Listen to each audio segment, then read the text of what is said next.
15-16 বছরে তো এটা দেখতে পারি না, বাট আজকে আমার কাছে মনে হয় উইটনেস করে আমি নিজেও অনেক খুশি। আমার মনে হয় সিনিয়র ক্রিকেটাররা, এমনও ক্রিকেটার আসছে যার সাথে আমার লাইফের ফার্স্ট টাইম দেখা হয়েছে, যারা অনেক ক্রিকেটার, সিনিয়র ক্রিকেটার। তো এটা সুন্দর কার্নিভালের মতো হলো, উইচ ইজ নাইস থিং। আমার কাছে মনে হয় এই জিনিসটা কন্টিনিউ করতে হবে।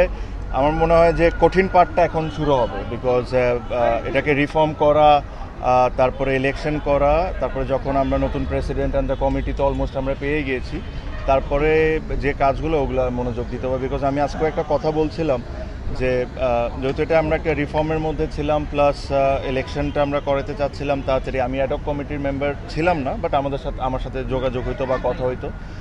এখানে অনেক কিছু আছে যেটা নিয়ে হয়তোবা কোয়েশ্চেন্স থাকতে পারে, হয়তোবা এটা হইতে পারে যেটা এমন হইতে পারতো বা এমন হইতে পারতো। বাট আমাদের যে মেইন ইচ্ছাটা ছিল আগে ইলেকশনটা হয়ে যাক, কমিটিটা হয়ে যাক, তারপর তাদের কাছে 2টা বছর সময় থাকবে, এর মধ্যে সব কিছু যেরকম সিস্টেম্যাটিকভাবে করে ফেলা যায়।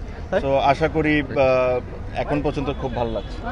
রানিং ক্রিকেটারদের এই সংগঠনে আসাটাকে আপনি কিভাবে দেখছেন? মানে রানিং ক্রিকেটাররা থাকলে এই সংগঠনটার আসলে কতটা অ্যাডভান্টেজটা পায়? দেখেন, আমার কাছে মনে হয় যে ধরেন এই কোয়াবের 95% কাজ কিন্তু রানিং ক্রিকেটারদেরকে নিয়ে। বিকজ ধরেন কেউ যদি পেমেন্টের কোনো ইস্যু হয়, কোনো প্লেয়ারের যদি ফ্যাসিলিটিসের ইস্যু হয়, এটাগুলো কিন্তু হবে কারেন্ট ক্রিকেটারদেরকে নিয়ে।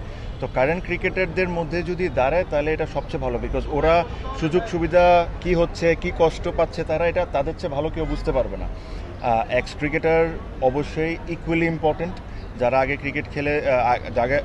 ক্রিকেট খেলেছেন তাদের কন্ট্রিবিউশনও ইজ ইকুয়ালি ইম্পর্টেন্ট। বাট এই অর্গানাইজেশনের 95% কাজ কিন্তু কারেন্ট ক্রিকেটার্সদেরকে নিয়ে।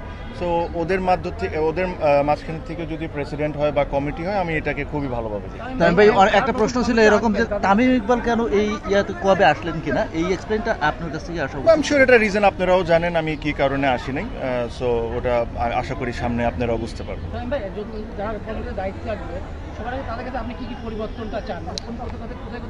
আমার তো মনে হয় আল্লাহ ওদের যেরকম কোনো কাজই না থাকুক, যদি ক্রিকেট বোর্ড প্লেয়ারদেরকে লুক আফটার করে, তাদের টাকা পয়সা সব কিছুর দিক থেকে যদি লুক আফটার করে, তো তাদের তো কোনো কাজ করার উচিত না।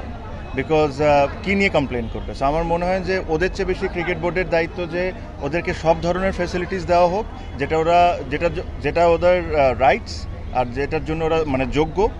সো এই জিনিসগুলো যদি ক্রিকেট বোর্ড সব কিছু ঠিকভাবে করে, কোয়াবের তো কোনো কিছু কমপ্লেনই করা থাকবে না। আমি আশা করবো যে আমাদের কোয়াবের তরফ থেকে কোনো কমপ্লেনই যাবে না, এটাই আশা করি। Thank you.